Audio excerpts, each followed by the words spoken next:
Lavalin കേസിൽ വാദം വേഗത്തിലാക്കണമെന്നാവശ്യപ്പെട്ട് ഹർജി നൽകിയ സർക്കാർ നടപടിയെ നിയമവിദഗ്ധരും എതിർക്കുന്നു.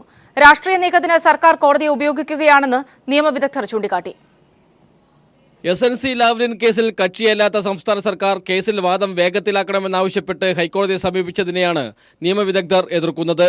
സർക്കാരിന്റെ രാഷ്ട്രീയ താൽപര്യം പകൽ പോലെ വ്യക്തമാണെന്ന് മുതിർന്ന ഹൈക്കോടതി അഭിഭാഷകൻ ഉദയഭാനു പറഞ്ഞു.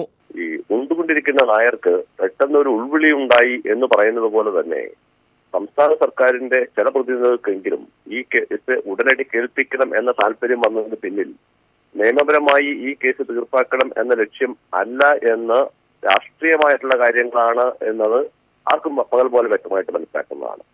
അപ്രകാരം രാഷ്ട്രീയ താല്പര്യങ്ങൾക്ക് വേണ്ടി ഒരു കേസിനെ ഉപയോഗപ്പെടുത്തുന്ന രീതി ജനം തിരിച്ചറിയും. അത് ശരിയല്ലാത്ത നടപടിയുമാണ്.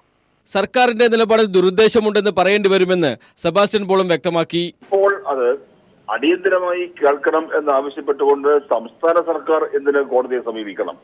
അവിടെയാണ് വളരെ തെറ്റായ അല്ലെങ്കിൽ ന്യായീകരിക്കാൻ കഴിയാത്ത ദുരുദ്ദേശം ഉണ്ട് എന്ന് പറയേണ്ടി വരുന്നത്. കേസിന്റെ വഴിക്ക് വരട്ടെ, അല്ലെങ്കിൽ കേസ് കൊടുത്തവർ അതിനുവേണ്ടി ശ്രമിക്കട്ടെ. അതിനു പകരം കേരള സർക്കാർ, സംസ്ഥാന സർക്കാരിന്റെ ഡയറക്ടർ ജനറൽ ഓഫ് പ്രോസിക്യൂഷൻ അത് പെട്ടെന്ന് കേൾപ്പിക്കുന്നതിന് വേണ്ടി ഹർജിയുമായി ഹൈക്കോടതിയെ ഇപ്പോൾ സമീപിക്കുമ്പോൾ അതത്ര നല്ല ഉദ്ദേശത്തോടെയല്ല. News desk.